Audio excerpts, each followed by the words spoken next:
Испытано на себе. Мы рады приветствовать вас на канале Якутия-24. Это проект «Испытано на себе». И сегодня у нас речь вновь, как вы видите, пойдет об автомобилях. Но более такая интересная тема – тема литых дисков. Бывает такая проблема, когда диск теряет свою геометрию, да, могут быть какие-то вмятины. И в целом бывают такие случаи, что можно, в принципе, диск поправить. В каких случаях можно поправить диск, в каких, соответственно, случаях не все еще потеряно. Мы узнаем все это в течение сегодняшнего нашего выпуска.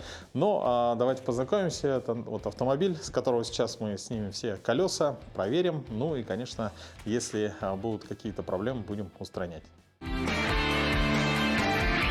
Испытано на себе.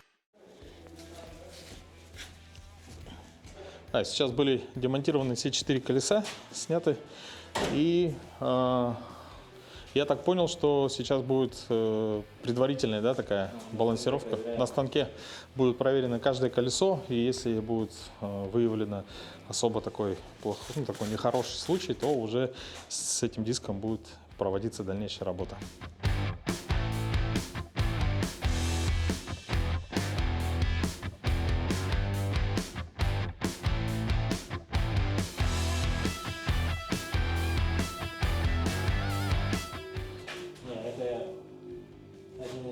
Здесь не смотрит. Прямо видно, что он кривой, да? Но. Так, это сейчас мы поставили первый диск из 4, и он уже, да, получается, претендент на ремонт. Познакомьтесь, это Федор Шкулев, Аргон Центр, и именно здесь мы сегодня проводим съемку. Федор, вот, в принципе, вот это получается предварительный, да? Да, это оценка. Самый распространенный дефект, вмятина внутреннего обода. Один из самых распространенных — это когда яму ловят, да, то есть на стыках, особенно в ледовых переправах, когда ледовая переправа у нас появляются стыки, приносят диски постоянно, и после дождя весной и после дождя летом, вот, когда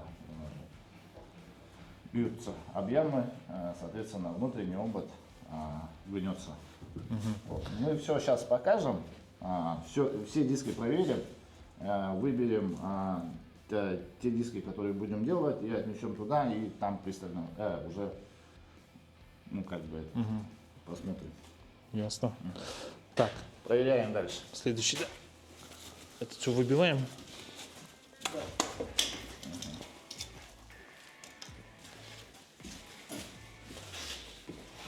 Опа. Так, какая? Крайне. Вот это? Да.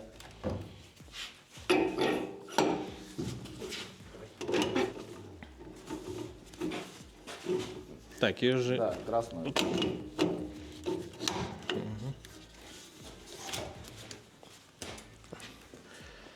Закрываю, да? Да. Ага. Вот молодец. Это тоже. Да. Чуть побольше, чем козырь. Соответственно, будем делать уже. Так, это уже второй из 4. Да. Походу, все диски надо делать. Ага. Там еще и грязь. Или она не играет роли? Да, на геометрию, когда горячий только Короче, на балансировку. все равно да. видно, да?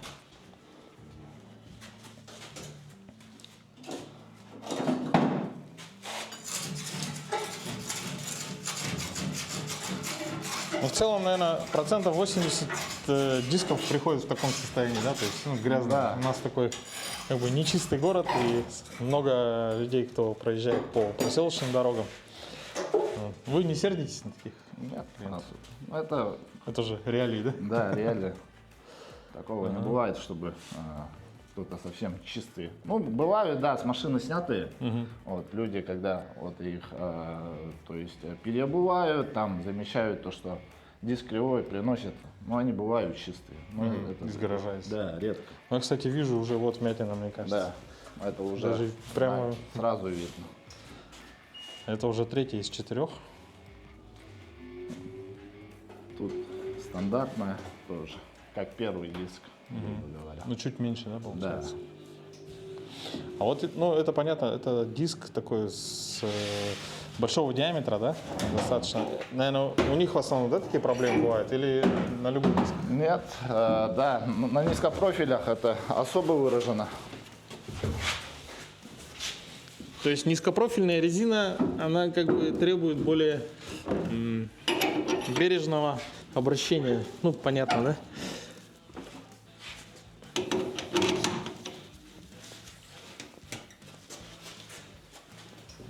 Так. Тут тоже мелкое, есть сразу биение, видно. Часто бывает такое, что все 4 колеса и... Да, на низкопрофилях, Особенно. вот маркообразные, вот, у них обычно бывает все 4. Ну вот, как видите, друзья, нам сегодня вот так вот повезло. Автомобиль на низкопрофильной резине, и все 4 диска нужно править. Так, это колесо, которое самым большим, самое проблемное, да? Да, Так, сейчас мы передвигаемся в другой зал, где будет именно происходить вся магия. у нас тут, значит, более умный станок. Мы сейчас, по идее, все проверяем на глаз, то есть опыт большой, крутим, смотрим то, что он кривой. На станке особо не проверяем, но у этого станка есть возможность измерения биения. Вот. Ставим, значит, То есть ты хоть Да. можешь еще грузик поставить, да? ролик ставим. Обратите внимание, друзья, вот здесь это дополнительный ролик, который будет что делать? Измерять биение в миллиметрах. Отклонение будет показывать в миллиметрах. То есть заходим, измерение биения, то есть у этого станка есть такая функция. Измерение биения. Вот. Очищаем мубат, чтобы у нас все адекватно показывало. Вот.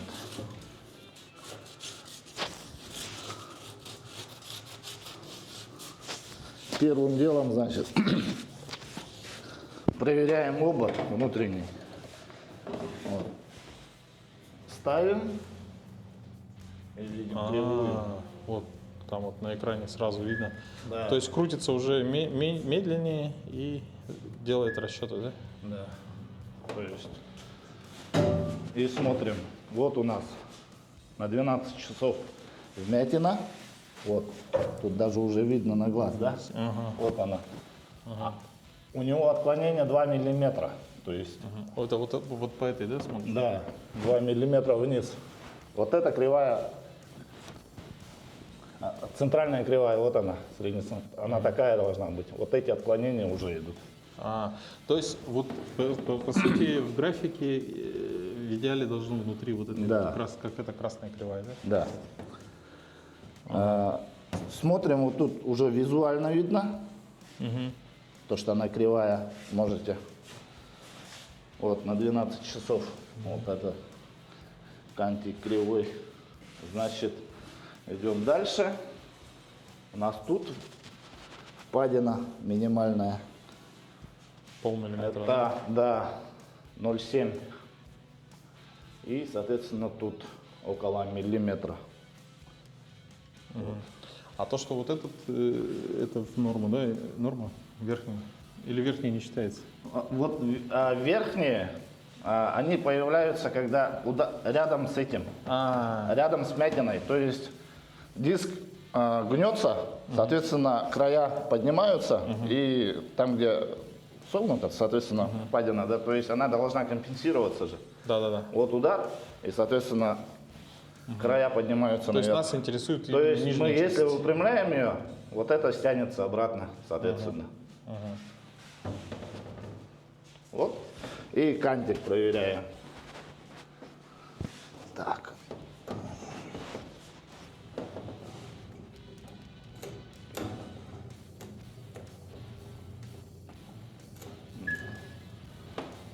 По кантику тоже такая же почти диаграмма, но тут уже кантик больше. То есть кантик это вот край диска. Вот этот край диска, у него уже отклонение 4 миллиметра. Еще 4. больше даже. Да. То есть это вот этот обод посадочной резины, то есть у него отклонения были 2 миллиметра. А кантик, у кантика, то есть удар принимает кантик, соответственно, у него отклонение больше 4 миллиметра. И тут у нас, соответственно, 2 копейки. Вот. Сейчас ее разбортируем и начнем выпрямлять.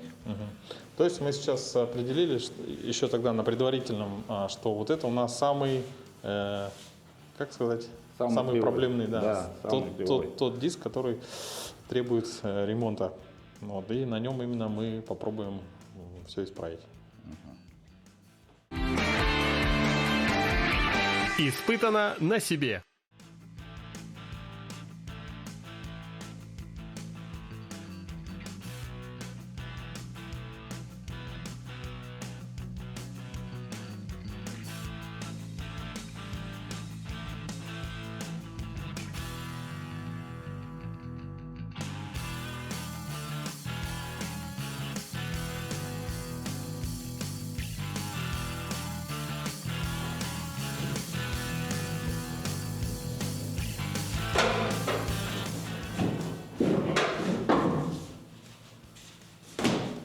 Получается, из-за того, что диск погнутый, Да, ставит камеру да, то есть она и не держится. не держит, да, обод не держит, поэтому, соответственно, вот на самую большую, там где самая большая вмятина, поставили камеру, соответственно, эти еще держат, тут без камеры. Тут без камерки стоит. Ну, надо сказать, что почему вообще возникла идея, да, сделать такой выпуск. Буквально недавно, на неделю назад я переобувался, взял контрактные диски.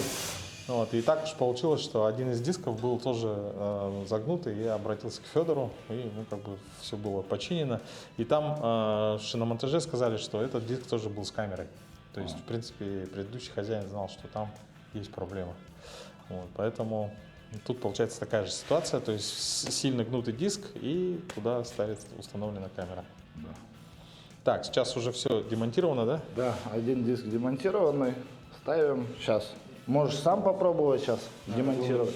Да, сейчас пока диск, который будем ремонтировать, приводится в порядок, да, моется. Сейчас я попробую разбортировать вторую шину, второе колесо. Да, начинаем, то есть это правильный диск, да, то есть с наружной стороны снимается резина. Есть обратные диски, ну то есть с обратной стороны снимаются. А, серьезно? Да. Что-то я не знал такой даже момент. То есть у нас это стандартный диск. Сначала мы отжимаем наружную сторону, отжимаем внутреннюю, потом ставим основную. А как узнать тип диска? Обратный или правильный? Да-да-да. Вот этот борт,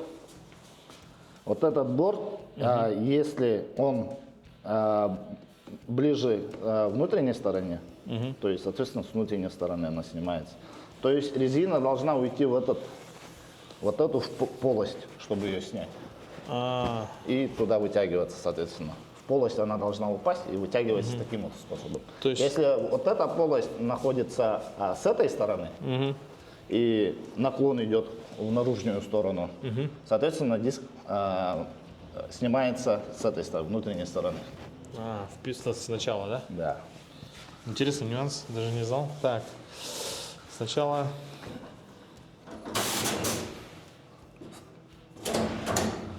Все. Отжимаем. Значит, вот у нас кнопка. кнопка на ручке, да? Да, то есть она отжимает.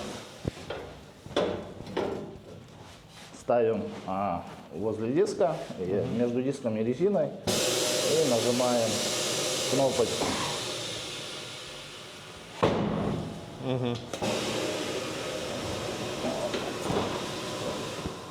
И, соответственно, с обратной стороны.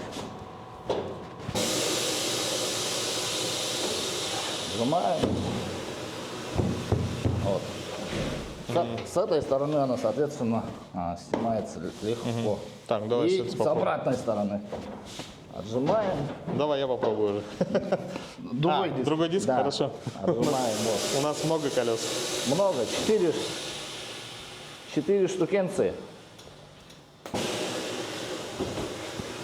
Даже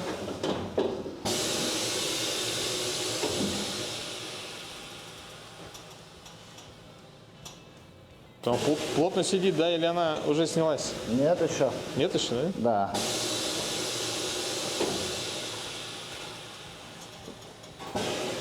То есть с внутренней стороны резина отжимается намного труднее, Сложнее? сложнее, чем с наружной стороны. Это из-за вот этой выемки, да, получается? Да, с той стороны выемка есть, она сразу, резина туда падает. Ага. И все снимается легко. А тут она такая пологая. Ну, по ней идет.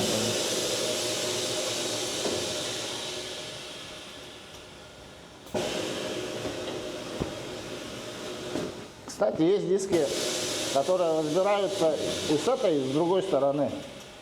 То есть одинаково. Можно и снаружи, можно и внутри. Но редко такие диски попадаются. Получается, у гидравлики есть свой ну, предел мощности, да, как бы, выше которого она не может, да? Но. Все. Если мы с внутренней стороны, с наружной стороны отжали только 2 раза, тут пришлось, По кругу. да, практически. по кругу. И еще она не отжалась, да, получается? Все, она отжалась. Для упрощения просто отожмем тут и все. А когда широкая резина, вот, бывает сложнее еще отжать. Так, Ну, я это до этого нормально, тоже, да. да? Отжимаем ноту.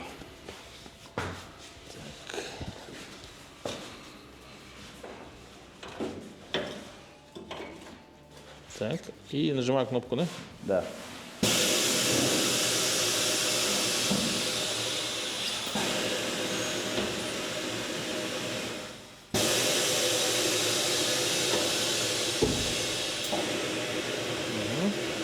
Достаточно, да? Или здесь еще лучше сделать? Еще, да. Еще. С противоположной стороны вот здесь. Отжимаем.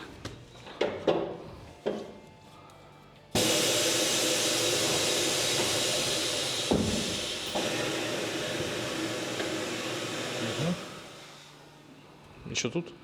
И все, она в принципе отжалась. Так, теперь обратная сторона.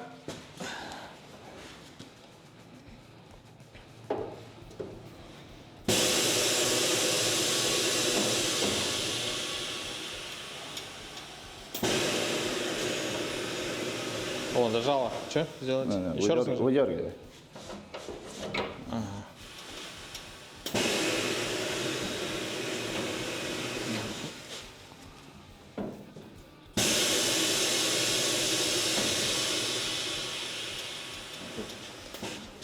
Такой вопрос. Где у тебя стоит компрессор, который почему-то не слышно? Компрессор стоит в другом боксе. Это правильное решение, по-моему, да? Да. Ой.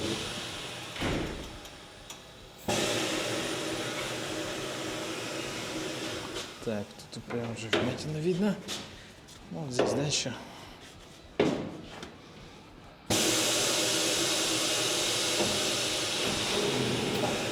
Все, да? Все, ага. Так.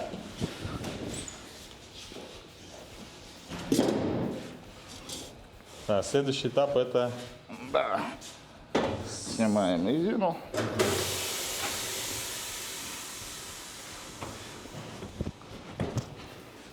Ну вот, кстати, друзья, да, к разговору о станках вообще, вот вы можете вот здесь видеть один из самых таких, ну, я так понял, таких топовых, да, станков, который позволяет бортировать резину, колеса большего диаметра, до 24 дюймов, да, и радиус колеса, Радиус колеса, диаметр колеса диаметр 45 может. 45, то есть Да. джиперы, ну, джипы. Ну, это редко бывает как бы в шиномонтажках, обычно бывает в такие, ну, стандартные, как бы, колеса, максимум там стандартные для джипов. А тут уже можно, ну, не грузовой, но большие колеса можно обрабатывать. Третья рука, чтобы вспомогательные, да, то есть мы можем где-то отжать, где надо, да. То есть бывают очень низкопрофильные резины, там 30, 35 профиль, да. Там без третьей руки никак невозможно снять такую резину. Вот. То есть вот это она помогает. Да, и насчет разбортировки. То есть мы взяли себе за правило бортировать резину как положено. То есть у некоторых бывают датчики. То есть датчики. Давление. Да, давление. При неправильной разбортировке можно их сломать. Поэтому мы с датчиками, без датчиков снимаем одинаково. То есть как положено. А как положено? Ну, вентиль ставим там, где у нас вот эта штукенция. Я не помню, как она правильно называется. То есть вот это. Да, вентиль. То есть, когда мы будем монтажкой ее снимать, то есть она чуть-чуть смещена от монтажки. Монтажкой снимаем, то есть резина выходит наружу. То есть датчик остается в этом месте. То есть ее не трогаем. Соответственно, вот так вот все это дело делается. И да, нужно обращать, когда обращаетесь в шиномонтажные мастерские, то что, чтобы на всех станках присутствовали пластиковые элементы, вот такие вот. Да, в шиномонтажках обычно их не ставят в целях экономии. Они изнашиваются? Вот Да, они изнашиваются. Это предохранитель, как бы говоря, чтобы не царапнуть диск, не повредить, не испортить. Чтобы, обращайте внимание, чтобы всегда на... Ну, на этой съемной. Да. Да, я тоже не знаю, как называется. В общем, чтобы здесь был пластмасс. Да, пластик. Пластик. Вот тут и вот тут, соответственно. Еще отпускаем.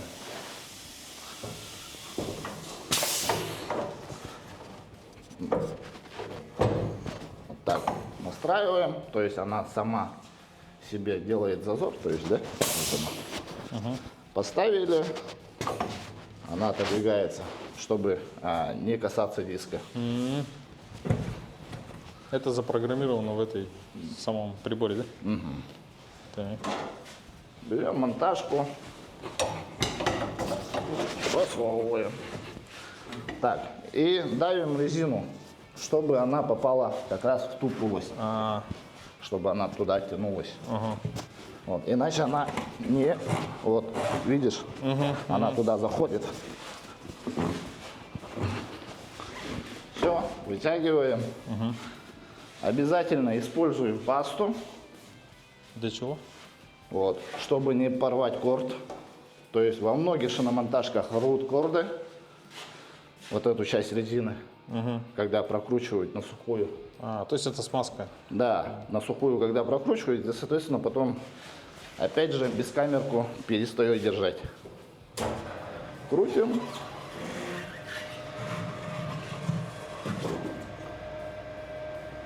И также на это место возвращаемся. Ставим монтажку туда, вытягиваем.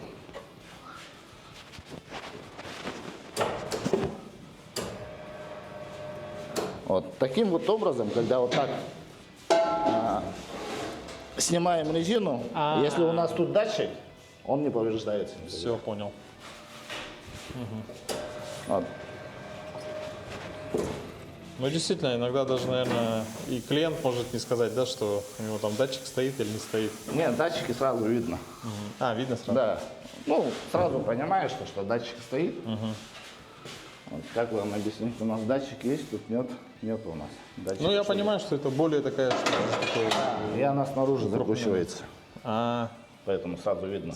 Сразу понимаешь, что там датчик стоит. Все? так, теперь моя очередь, да? Да.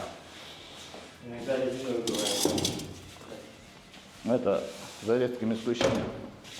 Так, я правильно поставил? Да. Надо было Отжимаешь. Вот. вот этой? Да. Это не поднимая ничего, да? Диск? Нет?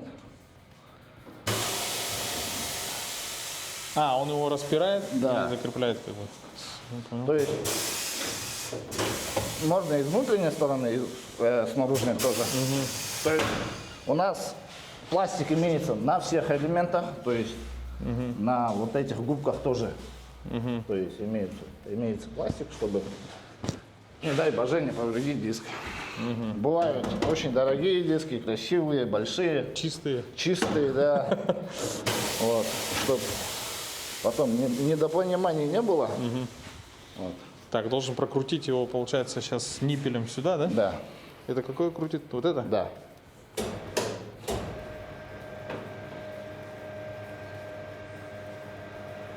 Так. Еще чуть-чуть, да? Ну, сейчас поставим, посмотрим. Сейчас надо будет вот эту сюда отжать. Да, чтобы дальше был.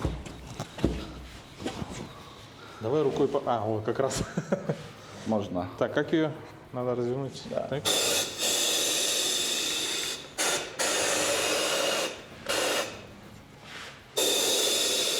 Это я, видимо, не доотжал, да?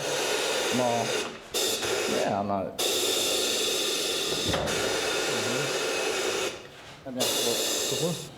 А, все. Да. А, я хотел рукой. Она сама встанет, да, куда надо? Да, то есть на один диск настроили, А, и она уже, чуть-чуть да, Провернуть чуть-чуть надо, да? прокручиваем. Все. так вот.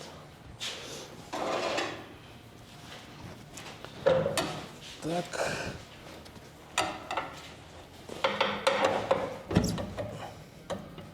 Попал, да?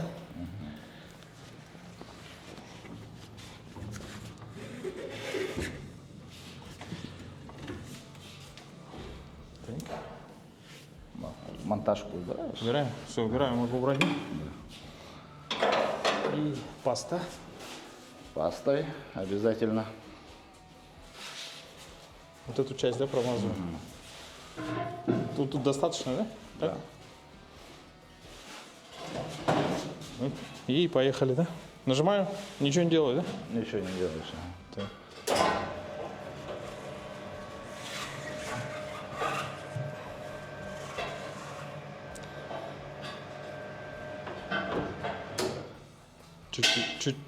Чуть еще, да? Нормально. Нормально?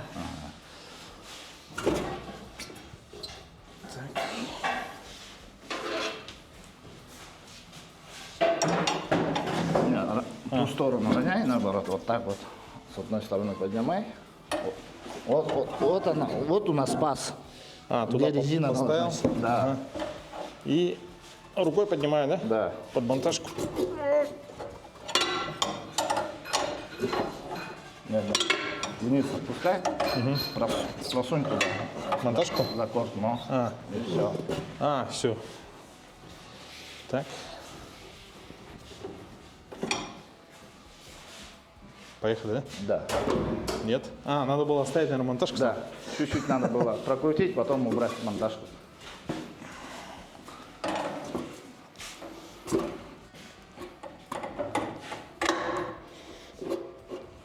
Так, что-то где-то застряло. Да.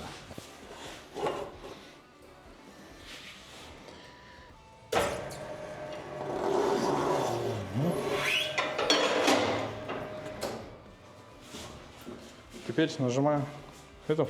Крайнюю, ага. Да.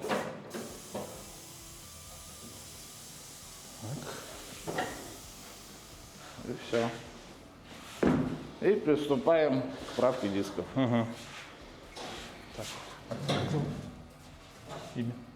Иван.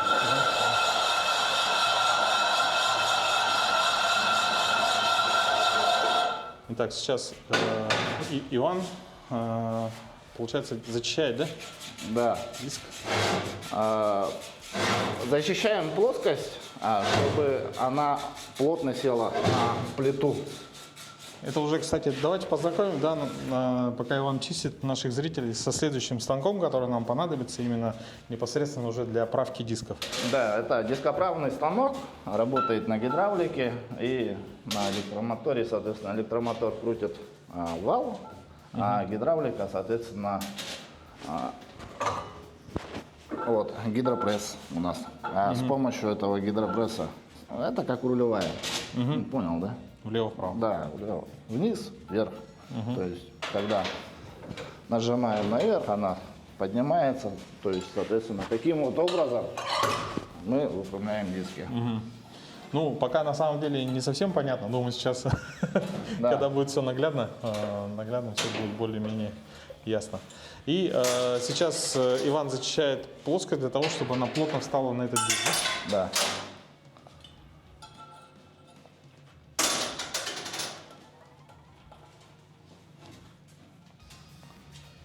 Так, сейчас мы подбираем проставку для центрального отверстия. То есть на каждом диске бывает свое ЦО, центральное отверстие. То есть, допустим, вот у нас крузаки, вот 110-е Safari, центральное отверстие. Вот Хайсы 106-е, самые распространенные, 108-е. Соответственно, вот маркообразные 73-е, 72-е. А для чего нужен этот, Ну, чтобы центрировать в станок. То есть вместо этого закручиваем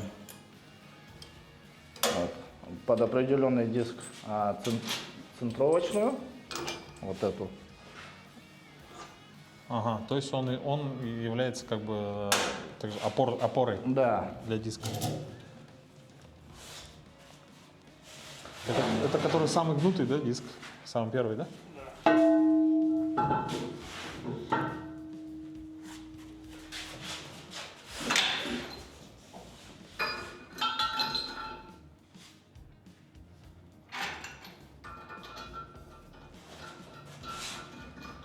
Так, мы пока наблюдаем. А в целом сколько времени уходит, ну, в среднем на правку одного диска? Минут 40. Минут 40? Да. Бывает и быстрее, но с шиномонтажом минут 40, грубо говоря. То есть это вместе с весь процесс. То есть снял резину, поправил, поставил резину. Ну, бывают диски, которые делаются по полдня. Особо такие. Да, сложные. Там, где восьмерка, то есть диск погнулся в восьмере, да, то есть наружная спица согнутая. Вот. Представьте себе такую махину вот, выпрямить. Ну да. Это греть надо, соответственно. И она еще и возвращается обратно, когда остывает. То есть память металла, да, Но получается? свое кривое состояние нужно чуть-чуть запасом делать. А тут у нас штатная сейчас, внутренний обод. А почему по 2 раза делает? Чтобы центровалось лучше, да? Чтобы распределилось. Поможет еще. Так, это гидропресс.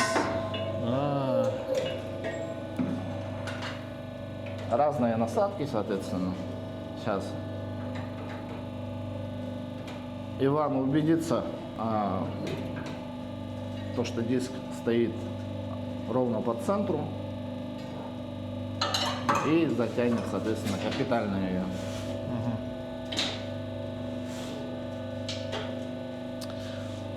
А в целом, допустим, вообще вот это все диски делаются из дюралюминия, ну, с алюминия, да? Нет, не дюра, с алюмина делается. Все, что литое, это силумин. Силумин это алюминий? Да, сплав алюминия с кремнием. И вот, например, если есть вмятина, и ее вот таким образом как бы ремонтируешь, нет риска, что она потом опять появится. Нет. То есть память там сам по себе свойства металла, оно как бы... Ну, вот такие вот вмятинки стандартные, они ни на что не влияют. Да, когда вот большое повреждение, там требуется сплав.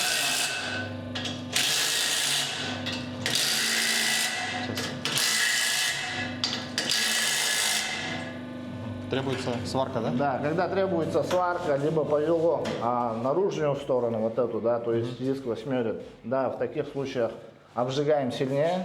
То есть мы сейчас будем производить отжиг диска, будем греть от 180 до 220, до 210 градусов.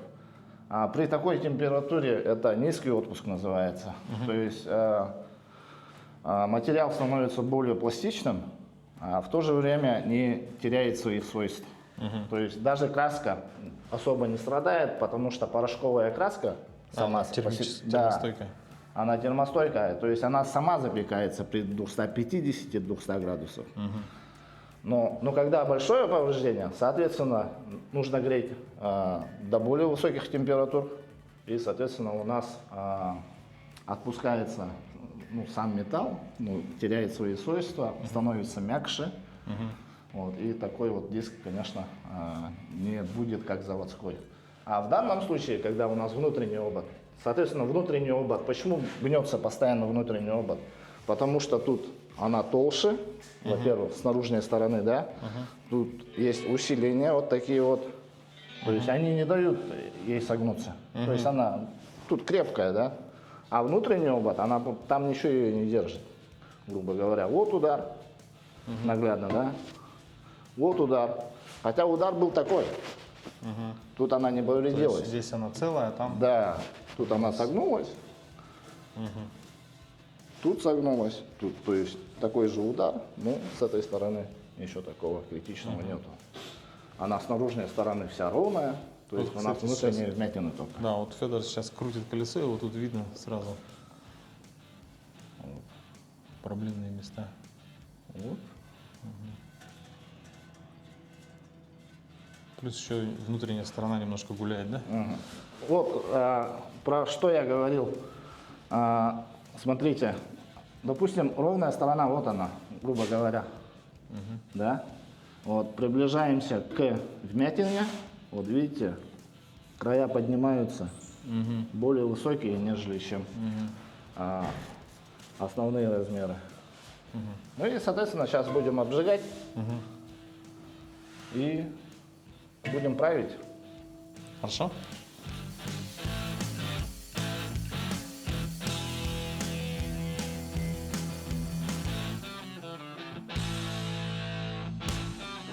Друзья, сейчас обжигается диск, нагревается, и специалист с помощью термометра определяет температуру. Сейчас 100 градусов, должно быть 230.